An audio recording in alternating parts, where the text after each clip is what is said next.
সালামু আলাইকুম। Calculus 1 chapter 1 এর এতে তোমাদের স্বাগতম। চ্যাপ্টার 1 এর এ হচ্ছে ফাংশন, অর্থাৎ 1 এর এতে আমরা ফাংশন সম্পর্কে বিস্তারিত জানবো এবং অনেকগুলো ম্যাথ সলভ করতে হবে আমাদের। এই চ্যাপ্টার 1টার সবচেয়ে গুরুত্বপূর্ণ একটা চ্যাপ্টার। এই চ্যাপ্টার 1 থেকে একটা প্রশ্ন আসে, অর্থাৎ 10-12 নম্বরের মতো তোমরা প্রায় কমন পাবা। তাহলে দেখো, আমরা 1 এর এ আজকে শুরু করি। তো প্রথমে আমাদের ফাংশন সম্পর্কে জানতে হবে। চলো ফাংশন সম্পর্কে জেনে নিই। যদি আমরা প্রথমে ফাংশনের সংজ্ঞা জানি, ডেফিনেশন অফ ফাংশন। ফাংশনের সংজ্ঞাতে বলা হয়েছে, যদি এক্স ও ওয়াই দুটি অশূন্যক সেট এবং এফ এরূপ একটি নিয়ম হয় যে প্রত্যেক এক্স বিলংস টু এক্স এর জন্য একটি অনন্য ওয়াই বিলংস টু ওয়াই পাওয়া যায়, তবে এফ কে এক্স সেট হইতে ওয়াই সেটের একটি ফাংশন বলা হয়। একে প্রকাশ করা হয় F such that X tends to Y, এটা দ্বারা প্রকাশ করা হয়। ওকে, এবার আসো এটার একটু বিস্তারিত বলি, তোমরা এই সূত্রটা বুঝছো কিনা দেখো। সংজ্ঞাটা এটা কিন্তু পরীক্ষায় আসে অনেক সময়। তাহলে যদি এক্স ও ওয়াই দুটি অশূন্যক সেট, মানে এক্স এবং ওয়াই দুইটা সেট যাদের কি উপাদানগুলো শূন্য থাকবে না, উপাদান থাকবে, তাহলে আমরা এটাকে যদি এটা হলো আমাদের একটা সেট এক্স সেট, আর এটা হলো ওয়াই সেট। তো এই এক্স সেটের উপাদানগুলো কি কি আছে, তোমার 1 2 4, আর ওয়াই সেটের উপাদান আছে 3 5 9। তার মানে দুটাই কি অশূন্যক সেট। ওকে, এতটুকু আমরা বুঝতে পারলাম। এরপরে বলতেছে আমাদের যে এবং এফ এরূপ একটি নিয়ম হয় যে এফ, এটা একটা নিয়ম, যেমন F of x equal 2x + 1, এরকম একটা ফাংশন থাকবে, এরকম একটা নিয়ম থাকবে। বলতেছে যে প্রত্যেক x F x belongs to x, মানে এটা বলতেছে এক্স সেটের, এই এক্স সেটের সকল উপাদান, এই ছোট এক্স দ্বারা বলতেছে সকল উপাদান, মানে এটা হলো তোমার একটা এক্স সেট, আর এই ছোট এক্স দ্বারা এই 1 2 4 এই উপাদানগুলোকে বোঝাতেছে। তার মানে বোঝা যায় গেল যে এক্স সেটের সকল উপাদান এর জন্য একটি অনন্য ওয়াই সেটের Y belongs to Y, Y সেটের সকল উপাদান পাওয়া যায়, তবে এফ কে এক্স সেট হইতে ওয়াই সেটের একটি ফাংশন বলা হয়। এখন তুমি যদি এই এক্স সেটের উপাদানগুলোকে এই ফাংশনের এফ নিয়মের মধ্যে বসাও, তাহলে দেখবো তুমি এই উপাদানগুলো পাবা। দেখো, যেমন তুমি 1 কে যদি এই ফাংশনে বসাও, তাহলে কি হবে, এফ অফ 1 ইকুয়াল 1 এক্স এর জায়গায় 1 বসাও, তাহলে 1 আর 1 গুণ করলে 2, 2 আর 1 যোগ করলে 3। এবার দেখো, যদি তুমি 2 বসাও, এখানে যদি 2 বসাও, তাহলে পাবা তুমি 2 ইন্টু এক্স এর জায়গায় 2 প্লাস 1 ইকুয়াল 2 আর 2 হলো 4, 4 আর 1 5। দেখো ওয়াই এর একটা উপাদান 5 পাইতেছে। যদি তুমি 4 বসাও, এফ অফ 4 ইকুয়াল তাহলে হবে 2 ইন্টু এক্স এর জায়গায় হবে 4 প্লাস 1 ইকুয়াল হলো 4 দুগুণে 8 আর 1 9, 9। তার মানে ওয়াই এর একটা উপাদান 9 হইতেছে। এটি হলো আমাদের ফাংশনের সংজ্ঞা। এতটুকু লিখতে হবে না, পরীক্ষায় আসলে তুমি এই ফাংশনের সংজ্ঞাটুকু দিয়ে দিলেই হবে। ওকে, এরপরে আমাদের জানতে হবে এখন ফাংশনে অনেকগুলো বিষয় থাকবে আমাদের এই চ্যাপ্টারে। মেইনলি আমাদের অঙ্কগুলোতে বলবে যে ডোমেন এবং রেঞ্জ নির্ণয় কর। ওকে, এজন্য আমরা প্রথমে ডোমেন, কোডোমেন এবং রেঞ্জ, ফাংশনের রেঞ্জ সম্পর্কে জানব। তো যদি আমরা ধরি যে F such that X tends to Y, এটা একটা ফাংশন, একটি ফাংশন, তাহলে এক্স কে এফ এর ডোমেন। তাহলে এই ফাংশনের এরকম যদি কোথাও ফাংশন দেখি, সেই ফাংশনের কি এক্সটা হচ্ছে আমাদের ডোমেন, এবং ওয়াই কে এফ এর কোডোমেন বা কাউন্টার ডোমেন বলা হয়। তাহলে ওয়াইটা হচ্ছে আমাদের কোডোমেন, আমাদের ডোমেন হবে এই এফ এর, এক্স হচ্ছে ডোমেন আর কোডোমেন হচ্ছে ওয়াই। ওকে, এবং ওয়াই সেটের অন্তর্গত সকল এফ সম্পর্কিত উপাদান বা প্রতিবিম্ব নিয়ে যে উপসেট গঠিত হয় তাকে ফাংশনটি রেঞ্জ বলা হয়। ওকে, তাহলে আমরা একটা ফাংশনের ডোমেন আর কোডোমেন দেখবো যে ফাংশনে দেওয়াই থাকবে, জাস্ট খালি রেঞ্জ বের করতে হবে। তাহলে রেঞ্জটা কিভাবে বের করা হয়, যে তোমার এবং ওয়াই সেটের অন্তর্গত সকল উপাদান এফ সম্পর্কিত উপাদান বা প্রতিবিম্ব নিয়ে এই ওয়াই সেটের অন্তর্গত উপাদানগুলো এক্স সাইড থেকে যেগুলো প্রতিবিম্ব তৈরি করবে ওগুলো হলো রেঞ্জ। যেমন এটা একটা function F of x equal x 3x + 2, এই ফাংশনে তোমার এটা হলো এক্স এক্স সেট, বুঝছো, এটা এগুলো হলো ডোমেন, ডোমেনের মান, আর এখানে আছে কোডোমেনের মান। এখান থেকে আমাদের রেঞ্জ বের করতে হবে যে এই 0 যদি আমরা এই ফাংশনে বসে তাহলে কি পাই, 0 বসালে 0, এক্স এর মান যদি 0 বসাও তাহলে এটা টোটাল 0 হয়ে গেল, +2, তার মানে শুধু 2 থাকতেছে। দেখো আবার কোডোমেনের মধ্যে 2 আছে না, তাহলে 0 প্রতিবিম্ব হচ্ছে কি 2, তাহলে এটা হচ্ছে 2। ওকে, আবার আরেকটা যদি বসে আমরা 1 না বসে 2 বসাই, যেমন যদি আমরা 2 বসাই এখানে, তাহলে 2 ইন্টু x এর জায়গায় 2 হলো 2, তাহলে 3 দুগুণে 6 আর 2 হলো 8। তার মানে 2 এর প্রতিবিম্ব হচ্ছে 8। তাহলে এই ফাংশনের রেঞ্জ কোনগুলা? 2 আর 8 হচ্ছে কি এই ফাংশনের রেঞ্জ। এবার আরো সহজ করে তুমি বুঝতে পারবা, তোমাকে আমি একটা উদাহরণ সলভ করে দেখাই। দেখো, যেমন এটা উদাহরণ, তোমার বইয়ের উদাহরণ হচ্ছে উদাহরণ নম্বর 1, বলছে এফ সাচ দ্যাট এই মানগুলো 0 1 2 3 টেন্ডস টু 2 4 2 5 8 11 15। ফাংশনটি F of x equal 3x plus 2 দ্বারা সংজ্ঞায়িত হইলে ডোমেন, কোডোমেন এবং রেঞ্জ নির্ণয় করো। তো আমরা এই সংজ্ঞাতেই জানলাম কি, এই যে প্রথমটা হচ্ছে ডোমেন এফ অফ এক্স, এটা হচ্ছে ডোমেনের মান আর এটা হচ্ছে রেঞ্জের মান। তার মানে এই অংশটুকু আমাদের কি, এটা হলো ডোমেন, আর এই অংশটুকু হচ্ছে কোডোমেন। কোডোমেন এখন আমাদের বের করতে হবে রেঞ্জ। তাহলে কিভাবে বের করব? দেখো, আমাদের দেওয়া আছে সমাধান।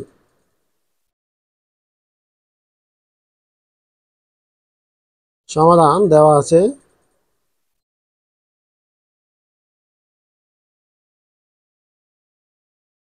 আমাদের F of F such that 0 1 2 3 tends to 2 5 8 11 15। ওকে, এই এটা আমাদের দেওয়া আছে। এখান থেকে ডোমেন, কোডোমেন এবং রেঞ্জ বের করতে হবে আমাদের, তাই না? তো তোমাদের প্রথমে বলছিলাম কি, এই ফাংশনের আমরা জানি কি, এই ফাংশনের এই প্রথম অংশটা হচ্ছে আমাদের ডোমেন, পরের অংশটা হচ্ছে কি কোডোমেন। এখন শুধু রেঞ্জ বের করতে হবে। তাহলে আমরা রেঞ্জ বের করার হলো যে কিভাবে বের করব, এই যে এই ফাংশন দ্বারা। তাহলে এই ফাংশন দ্বারা যদি আমরা রেঞ্জ বের করি, এফ অফ এক্স ইকুয়াল হচ্ছে 3x প্লাস 2। এখন এই ফাংশনে আমরা ডোমেনের মানগুলো বসাবো, বসায় দেখবো যে কোনগুলো রেঞ্জে কি আসে। তাহলে এফ অফ এক্স এর জায়গায় প্রথমে 0 বসাও, 0 বসালে পাইতেছি আমরা 3 ইন্টু 0 প্লাস 2 ইকুয়াল হচ্ছে, এটা 0 হয়ে যাবে, থাকবে হলো 2। ওকে, এরপর এফ অফ এক্স 1 বসাও, 1 বসালে আমরা পাবো 3 ইন্টু 1 প্লাস 2, তাহলে 3 একে 3 আর 2 হলো 5। এরপরে এফ অফ 2 বসাও, 2 যদি বসাই তাহলে 3 ইন্টু 2 প্লাস 2 ইকুয়াল হচ্ছে 3 দুগুণে 6 আর 2 8। আর আছে কি 3 বাকি আছে, তাহলে এফ অফ 3 ইকুয়াল হচ্ছে 3 ইন্টু 3 প্লাস 2, 3 3 9 আর 2 যোগ করলে হবে 11। দেখো, তাহলে আমাদের এই যে এগুলো মিলছে কিন্তু 15 নাই, আমাদের এই মানগুলো হচ্ছে আমাদের রেঞ্জ। তাহলে এখন আমরা সরাসরি লিখতে পারি যে সুতরাং domain D of F equal, domain কোনগুলা, এই যে মান দেওয়া আছে 0 1 2 3, এগুলো হচ্ছে আমাদের ডোমেন 0 1 2 3, এগুলো হলো ডোমেন। আর কোডোমেন কি, CODF, কোডোমেন হচ্ছে আমাদের এই মানগুলা, ওয়াই এর মানগুলা 2 5 8 11 15। তাহলে 2 5 8 11 15, এগুলো হচ্ছে আমাদের কোডোমেন। আর রেঞ্জ কি, আর অফ এফ, রেঞ্জ হলো আমাদের এই মানগুলো পেলাম 2 5 8 11, 2 5 8 11। এইটাই হলো আমাদের 1 নং উদাহরণের অ্যান্সার। তার মানে আশা করলাম আমি যে তোমরা ডোমেন, কোডোমেন এবং রেঞ্জ বিষয়টা কি বুঝতে পারছো। ওকে, এবার আসো আমরা এই চ্যাপ্টারে আরো বিস্তারিত বিষয় সম্পর্কে জানি। আচ্ছা, এতক্ষণ যে বিষয়গুলো আমরা আলোচনা করেছি সেগুলো ছিল তোমার সংজ্ঞা এবং ডোমেন, কোডোমেন, রেঞ্জ সম্পর্কে। এখন এরপরে আমরা সবগুলো খালি ম্যাথ সলভ করব। তো এই অধ্যায়ের ম্যাথগুলোতে শুধু বলবে আমাদের ডোমেন এবং রেঞ্জ নির্ণয় করো। এই ডোমেন এর রেঞ্জ নির্ণয় করার জন্য আমরা এই চ্যাপ্টারকে 4টা টাইপে ভাগ করব। টাইপ নাম্বার 1, একটু ভালো করে এগুলো খেয়াল করতে হবে তোমাদের, যে টাইপ নাম্বার 1, এই টাইপে সাধারণত সরল আকারের ফাংশন দেওয়া থাকবে, যেমন 3x প্লাস 2, এই ধরনের ফাংশন থেকে ডোমেন এবং রেঞ্জ নির্ণয় করতে হবে। তারপর টাইপ নাম্বার যদি আমরা 2 দেখি, টাইপ 2, টাইপ 2 তে তুমি ভগ্নাংশ পাবা। কি পাবা? ভগ্নাংশ, x ডিভাইডেড, ধরো x প্লাস 1, আমি একটা সাপোজ বলতেছি, এরকম যে কোনো ভগ্নাংশ থাকতে পারে। এই ভগ্নাংশ থেকে আমাদের কি করতে হবে? ডোমেন এবং রেঞ্জ নির্ণয় করতে হবে, ভগ্নাংশ। এরপর টাইপ নাম্বার 3, টাইপ 3 তে হচ্ছে তোমার রুট থাকবে, রুটের ভিতর থেকে ডোমেন এবং রেঞ্জ নির্ণয় করতে হবে।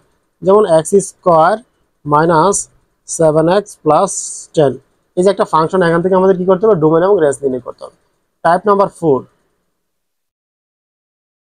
টাইপ নাম্বার 4 এ থাকবে আমাদের তোমার মডুলাস আকারে, যেমন modulus x plus 1 plus x minus 1, এই টাইপের অঙ্ক থাকে। এগুলা থেকে আমাদের তোমার সমাধান করতে হবে। তোমাকে আমি স্পেসিফিক ভাবে যদি আরো বলি, যেমন টাইপ 1 এ তুমি এক্সাম্পল 5 সলভ করতে পারবা, আর টাইপ 2 তে হলো এক্সাম্পল 7, এই টাইপের ম্যাথ সলভ করব। তারপর টাইপ 3 তে হচ্ছে এক্সাম্পল 14, আর টাইপ 4 এ হচ্ছে এক্সাম্পল 18, এবং আরো কিছু যুক্ত হবে এদের সাথে, জাস্ট আমি তোমাকে উদাহরণ হিসেবে বললাম। তো এই চ্যাপ্টারটা আমরা এই 4টা টাইপে একদম সহজভাবে সমাধান করব। ওকে, তাহলে আমরা আজকে প্রথমে টাইপ 1টা সমাধান করি। দেখো, ওকে, দেখো টাইপ 1 এক্সাম্পল 5, তোমাদের বইয়ের সাথে একটু একটু মিল করে নিও যে এক্সাম্পল 5 বা কম বেশি হতে পারে। F of x equal 3x plus 5, ফাংশনের ডোমেন ও রেঞ্জ নির্ণয় করো। মানে এই অধ্যায়ে সবগুলো আমাদের এখানে ডোমেন এবং রেঞ্জই নির্ণয় করতে হবে। এখন এটা এই ফাংশন থেকে আমাদের ডোমেন এবং রেঞ্জ নির্ণয় করতে হবে। তো তার আগে আমি তোমাদের কিছু হিন্টস দিয়ে রাখি যে আমাদের টার্গেট থাকবে এরকম, যে টার্গেট টার্গেট হচ্ছে আমাদের অ্যান্সারের সময়, অ্যান্সারে আমরা প্লাস মাইনাস ইনফিনিটি আসা যাবে না।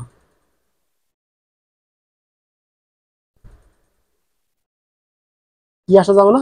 প্লাস মাইনাস ইনফিনিটি আসা যাবে না, কারণ আমরা ডোমেন এবং রেঞ্জ নির্ণয় করবো শুধুমাত্র বাস্তব সংখ্যা দ্বারা। তার মানে আমাদের অ্যান্সারে বাস্তব সংখ্যা হবে।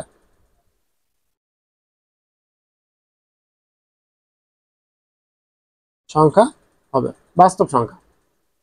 একটু ভালো করে খেয়াল রাখো, নাইলে তুমি অঙ্ক কোন দিকে যাবা। এখানে তোমাকে কি বলছে, যে তোমার এখানে এই যে এখানে তো তোমাকে বলছে যে ডোমেন এবং রেঞ্জ নির্ণয় কর, কিভাবে করবা। তোমাকে তো প্রত্যেকটা অঙ্কের একটা টার্গেট থাকা দরকার। আমাদের টার্গেট হলো যে প্লাস মাইনাস ইনফিনিটি আসা যাবে না। 2 নম্বর কথা হলো যে অ্যান্সার অবশ্যই কি বাস্তব সংখ্যা হতে হবে। ওকে, এরপরে যদি মনে করো যে তোমার এক্স এর মান হলো ডোমেন, আর ওয়াই এর মান রেঞ্জ। তাহলে এক্স এর মান আমরা কি ডোমেন হিসেবে চিন্তা করব, আর ওয়াই এর মানকে রেঞ্জ হিসেবে চিন্তা করব। এগুলো বোঝার থেকে তুমি যখন একটা ম্যাথ সলভ করবা সেটা সহজেই বুঝতে পারবে। দেখো, আমরা একটা ম্যাথ সলভ করি, তাহলে তোমাদের সব বিষয়গুলো জানা সহজ হয়ে যাবে। ওকে, এখন সমাধান।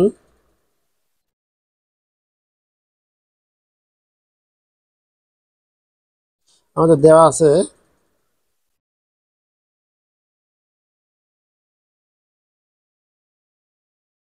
F of x equal 3x plus 5। এই ফাংশনটাতে বলছি যে কি করা যাবে না, ইনফিনিটি আসা যাবে না। তো এই ফাংশনে তুমি যদি একটু রাফ করে দেখাই যে F of x equal 3x plus 5 না, এখন এই ফাংশনে যদি তুমি একটা যে কোনো একটা মান বসাও, যদি তুমি 0 বসাও, যেমন 0 বসালে আসে কি 3 ইন্টু 0 প্লাস 5 ইকুয়াল হলো 5। 5টা অবশ্যই বাস্তব সংখ্যা। অথবা তুমি এফ অফ মনে করো যে 2 বসাও, 2 বসালে কত আসতেছে, তাহলে 3 ইন্টু 2 প্লাস 5, 3 দুগুণে 6 আর 5 হলো 11, এটাও একটা বাস্তব সংখ্যা। তার মানে এই ফাংশনটাতে তুমি যে কোনো মানই যদি বসাও, তাহলে এখন ইনফিনিটি আসার কোনো সুযোগ নাই। মানে এক্স এর মান তুমি যাই বসাও না কেন, সেটা কি হয়ে যাবে, তোমার বাস্তব সংখ্যায় পাবো। এই জন্য এখন আমরা লিখবো যে এক্স এর সকল বাস্তব মানের জন্য এফ অফ এক্স এর মান বাস্তব হবে।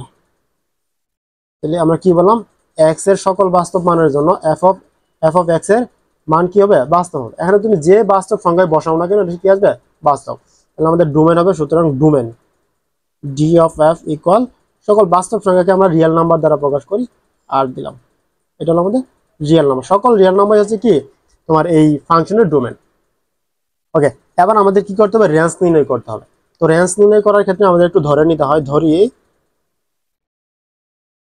Y equal F of X, আর Y equal F of X সমান কি 3x প্লাস 5।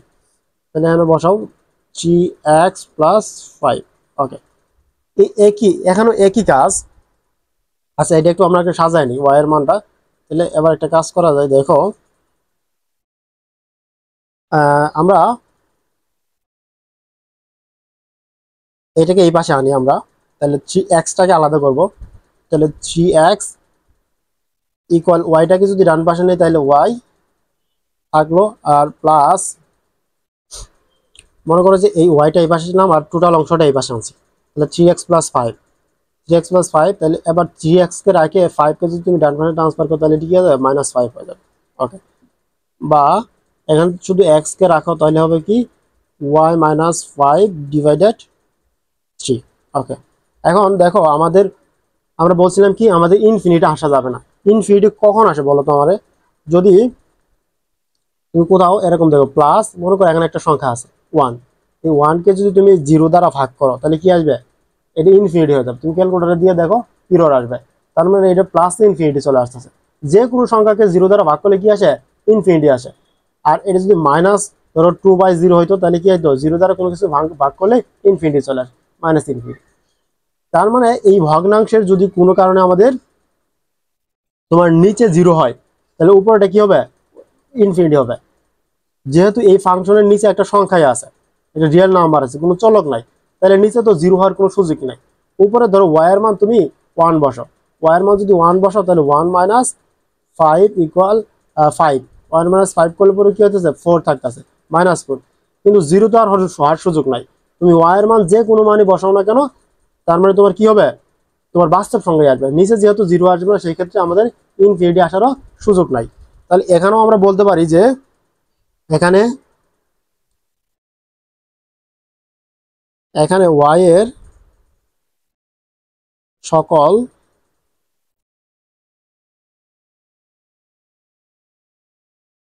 বাস্তব মানের জন্য f of x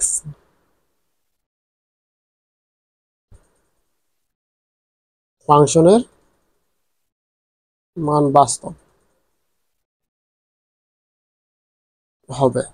ওকে, তাহলে আমরা এখন রেঞ্জটা কিভাবে নির্ণয় করব?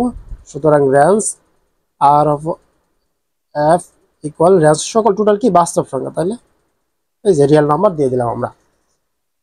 আশা করি এইটা বুঝতে পারছো। কারণ দেখো আমি একটু এই বিষয়টা আরেকবার বলি তাহলে তোমাদের জন্য বোঝা সহজ হবে। যে এক্সাম্পল 5 বলছে f of x equal 3x plus 5 এই ফাংশনের ডোমেন এবং রেঞ্জ নির্ণয় করো। তোমাদের বলছিলাম ডোমেন হচ্ছে x এর মান আর রেঞ্জ হচ্ছে y এর মান। তাহলে সমাধান দিয়ে এই ফাংশনটা উঠাইলে, এখন এই ফাংশন তো যেহেতু সরল আকার আছে এখানে ইনফিনিটি আসবে না, কারণ সরলের সাথে কি আছে? প্লাস একটা 5 আছে। এখানে তুমি যে বাস্তব যে সংখ্যায় বসাও না কেন এখানে ইনফিনিটি আসার সুযোগ নাই। এই জন্য আমরা লিখছি যে x এর সকল বাস্তব মানের জন্য f of x এর মান বাস্তব হবে। ওকে, অনুরূপভাবে অর্থাৎ তোমার ডোমেন হলো কি সকল বাস্তব মান। এখন রেঞ্জ বের করার জন্য আমাদের y এর মান লাগে, এই জন্য আমরা ধরে নিয়েছি y equal f of x এই ফাংশনটা। তাহলে y ইকুয়াল এই ফাংশন সমান আমরা জানি 3x প্লাস 5। এখানে 3x প্লাস 5 বসলাম। এখান থেকে আমরা x কে আলাদা করবো। x না আলাদা করলে y এর মান কি বসাবো এটা কি আমরা বুঝবো। এই জন্য তোমার এই টোটাল ফাংশন যদি বাম পাশে আনি তাহলে y ডান পাশে গেল, আর এই টোটাল ফাংশন টোটালি থেকে যদি তোমার 5 কে ডান পাশে দাও তাহলে -5 হয়ে যাবে।